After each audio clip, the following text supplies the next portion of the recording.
Just gonna do a brief video showing with snowshoes repairs.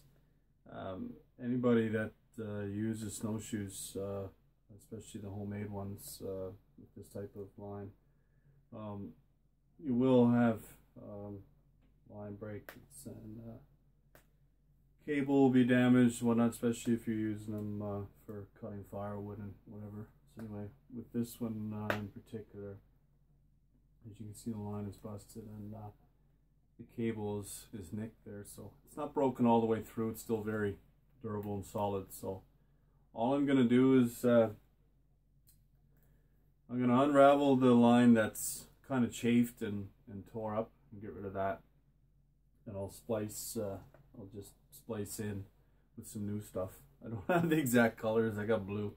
So already done this one about a week ago, and I got another damaged portion to repair. So you need electrical tape.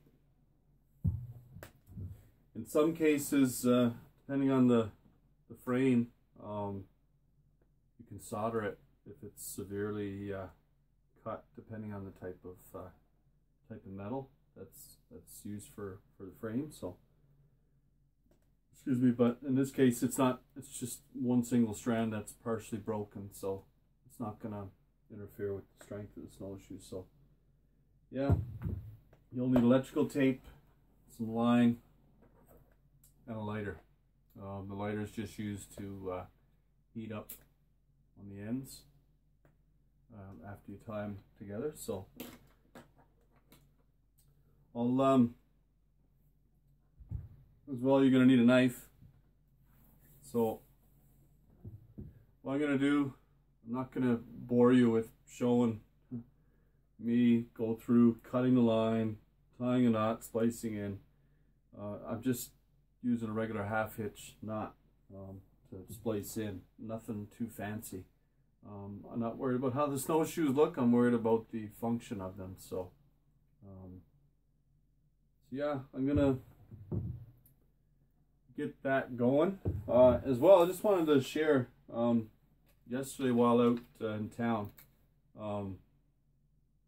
my mother, she knows how often I feed the chickadees and sparrows and gray jays and blue jays and all wild birds that are in my yard here. So and I've used multiple containers over the years for transferring the birdseed from the birdseed bulk bin or bag to the feeders. And anyway, this is a seed scoop, and very ergonomic, easy to use, pretty straightforward.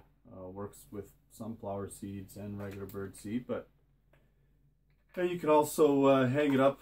It comes with it, it's got a hole there, but probably only a couple bucks. But anyway, scoop it in, depending on the type of feeder that you're topping up, but just to show you, just push that over and it opens up, seed falls out. So just thought I'd share that with you guys. It's pretty neat because every year I'm going through containers to keep up with feeding the birds. So anyway, just thought I'd share that. So we'll keep the video any longer, get these snowshoes repaired, and once I get it done, all right guys, so just took a few minutes.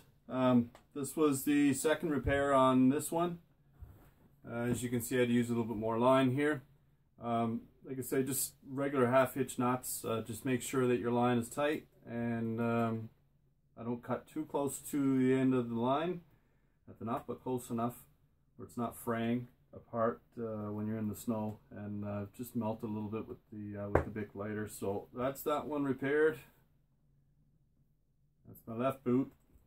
I'm kind of superstitious, where I was a goaltender in hockey for a number of years, so kind of funny like that. And this is the one that was damaged lately, the last one, so a little more simple of a repair. But like I say, the cable that was kind of damaged inside, which is the frame, you can use solder to kind of hold it together, and because it is like the cable that's used here is a soft metal. So You can use solder, that'll work. But just use electrical tape and going around tightly until you got 3 or 4 layers of tape over the damaged cable frame, and then splice in your line. And I just make an effort to, on my joins, have the line on the upside, not on the downside of the shoe. These particular ones have inner tube for your bindings, and what I like about them is they don't come undone, they don't freeze up, they don't.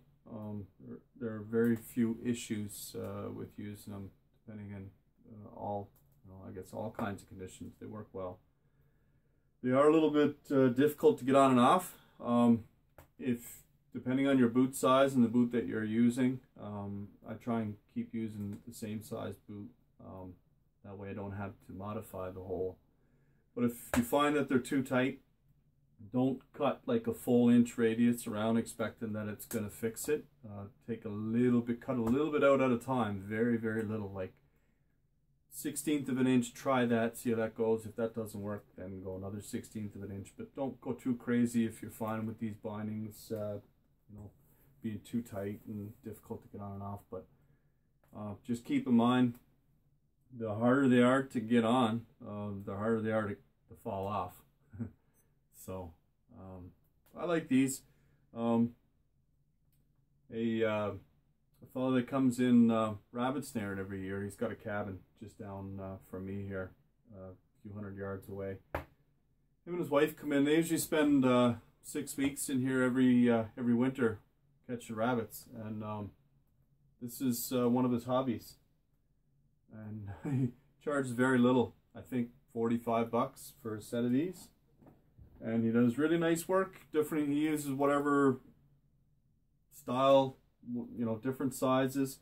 He's got youth sizes, he's got infant sizes, he's got, oh, we got a spider there, look at that. You know it's spring when spiders are coming alive. You can probably see that in the camera. But anyway, yeah, the guy makes all kinds of different sizes, uses different color strings as well, different patterns with it, but very, very nice guy actually. So where'd that guy? Okay, he's on his way down. Well, I'm gonna cut this video off. I think I've shared enough with you with snowshoe repair.